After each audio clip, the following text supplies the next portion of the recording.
Mikel. Morning. Is it the same squad as last Wednesday? I can tell you that after the training session. So we still have a session. How's Williams leaving? Pretty similar. He's not going to be involved tomorrow, and we'll have to wait till the next game to see where we are. But he hasn't improved this week at all. No game this weekend. So was it maybe good extra days to digest the result and the performance? Because it was a big night, a tough night. Those extra days, have they helped the players, do you think? I think so. Obviously, it took us a while to go over what happened at the Etihad, but we don't want to accept that. But you have to recognize that on the day when they took to the game to a different level, we didn't reach that level, and they were better than us, and they deserve to win the game. How do you see it now? Win every game, then we'll see what happens?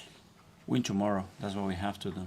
And within the disappointment and the spirit around it, two things. The first one, recognize what a lot of people has done at the club to get us back into the Champions League. It was already a difficult thing to achieve, and not a lot of people was very optimistic that we had the ability to do that at the start of the season.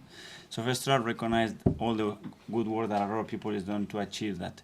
And the second thing, that is what I like the most, is that even achieving that with 6 games to go, something I don't think has happened in more than a decade at this club, we're still not satisfied, and we're still upset, and we want more. So we want to be the club that we want to be consistently with the best. That's the mentality that we need, and that's what I loved more the last few days. You sound incredibly proud of them, because people usually just after the back of the defeat look at the players and you've lost this lead, you've lost this lead. You're looking at it another way. You're proud that you've got them this far. We're approaching May and you're in this position. Yeah, because we have achieved what it was difficult to achieve, and we can still achieve the Premier League, because it's 5 games to go, and a lot of things are going to happen still. What we have to do is forget about what happened last week, learn from it, and move on into the next game with a full tilt at home with our people, London derby, and put things right. 247 nights top. What does that mean to you, or is what's important is where you are at the end of the season? How many is 200? 247. So tomorrow 248. This is what I want. Win tomorrow and be at the top. It's been unfair, isn't it, with criticism, isn't it, when you get that?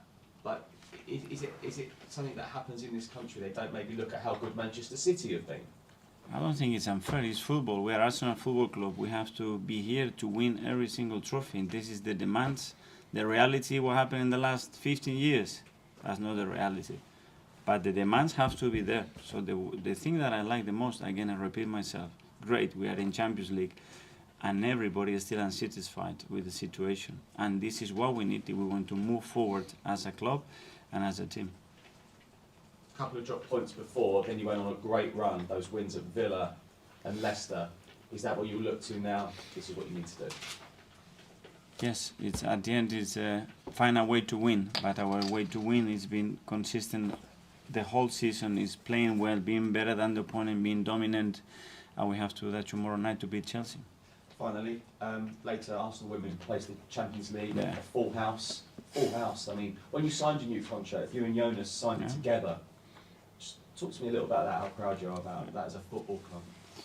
It shows the unity, it shows as well the way everything is evolving together, and the importance of women's football in this country, especially what the England national team do, what we are doing as a club, which as a club we may be much better than the men's football, to be fair, in many moments with all the trophies that they won. That's the reality. So incredibly proud of them to do that, and as well they fully deserve the credit that they are getting, and to play tonight into 60,000 people, it's something amazing. Thanks, Mikel. Thank you.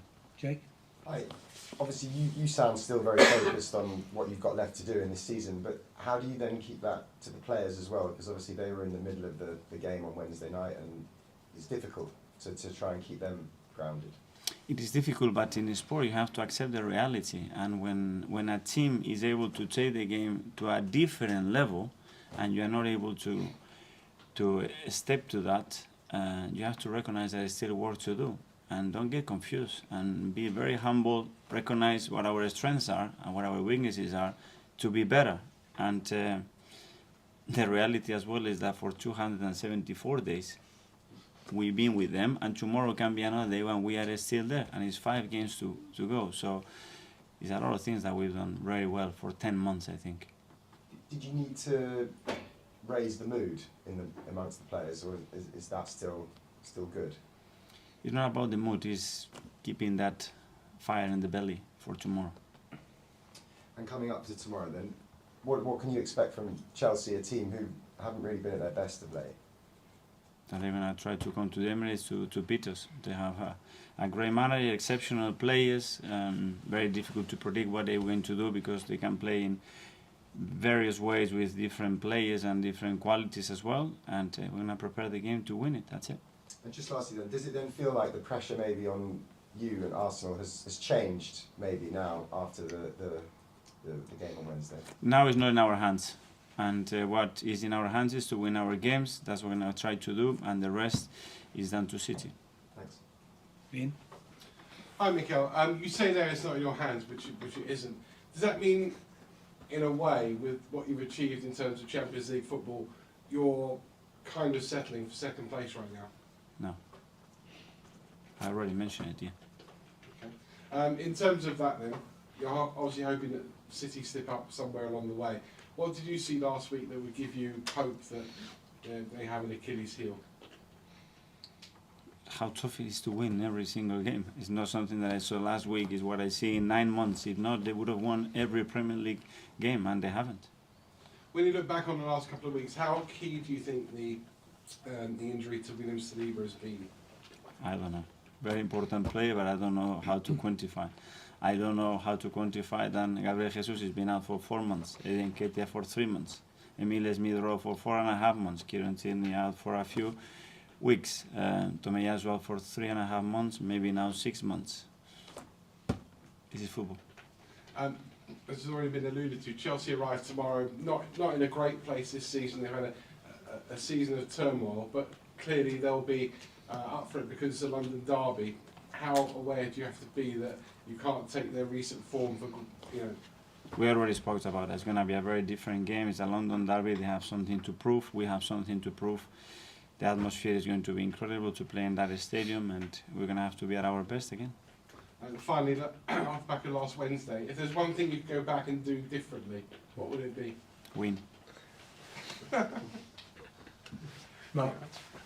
Hi, Mikel. That first training session after the City game, were they straight back on it? Were you proud of the players' reaction, or did you and your coaching staff have to pick them up a little bit? They didn't need much, you know. They knew the disappointment was across the club. I think everybody, our supporters, our people, our staff, our players. It was a big night, and we didn't produce the performance that we wanted, and we deserved to lose the game, and we have to move on. But I think it was a good reality check as well. In the way that they stepped up the level, we could not reach that level. But a reality check as well that you have stepped to that level for 10 months. So believe in what you do because you are so good as well. You talked about still being in the fight for the Premier League title, of course, but if you didn't win it, the way you talk about your players and their unity and things, you strike me as someone who'd still be incredibly proud of the season you've had, even if you didn't win the league. Yes, but that's what I started saying, that I'm incredibly proud and thankful for everybody who has contributed to bring Champions League back to this football club. With 5-6 games to go, something that hasn't happened in over a decade in this club. So congratulations and thank you so much for everybody who's contributed with that. And thank you for still being upset and not accepting that Champions League is enough and we want more, because this is what is going to demand to get what we want. You talked earlier about making sure you progress next season. When you look at Chelsea and the good players they've got, is that a lesson also that things have to be managed properly? Because you look at the drop-off they've had this year, you've got to be at your top every year to make sure you stay where you are. We're going to look at what we can do and what is the best strategy for us to move forward, to improve, to reach the level that that we want to reach. And again, it's going to be a very competitive summer and window, because now they're going to be 8 to 10 clubs with huge capacities to improve, and we know that. Hi, Mikel. I know we've spoken about the 10 months or 247 days of what your team's done a lot well in terms of, I think, composure. It's probably the word I'd use. That's kind of gone in the last few games. How do you go about kind of getting that composure back? How did you maybe do that when you were a player? Because that composure a lot of times is related to moments, and a moment can change whether you use composure or you lost it and you cannot cope with the pressure. And we have very important moments that we have nailed that moment and has given us 3 points, and other moments at a West Ham that you put 3-1, the game is over and you don't do it. When you are at Anfield, or when you are at home and you concede the goals that we concede.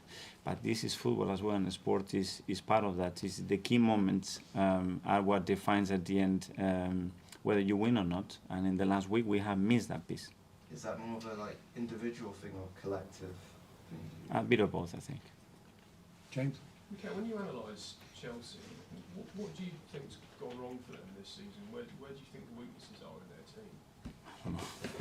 When you That's compare- for them to analyse, not for me. I mean, it's often sort of said spending money, buying players is seen as the solution to everything, but is what has happened to them an example of how you need a lot more than just opening the chequebook up to actually make a successful team? I think in our model we have very important things. First of all, is to have the right people, and I think we have the right people too. And then we have the right players that can compete, that can challenge each other, can understand the role within the team.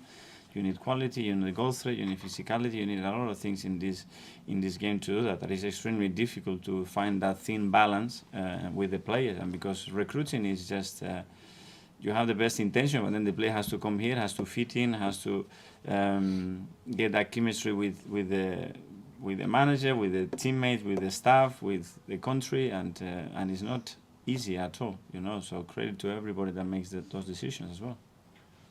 They don't really have anything to play for, Chelsea, in terms of their league position.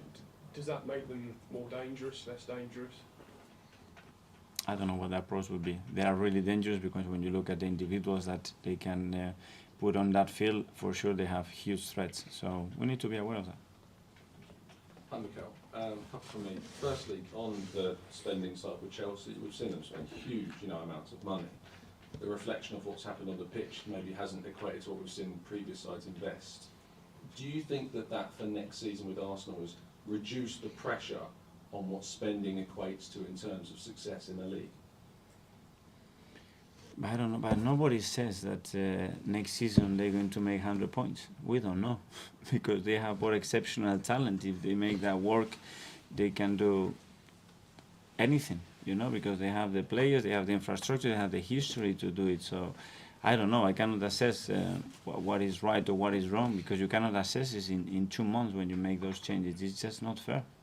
I know you like your other sports as well, and this week we saw Giannis Antetokounmpo talk about the Milwaukee dropping out of the NBA playoffs, and he was asked about what success and failure is, even though that they lost. He said, they hadn't failed, we worked towards something, and that can always be looked at as success. Do you look at what Arsenal do this season if they don't win the league as a success in a way, because you're working towards the ultimate goal?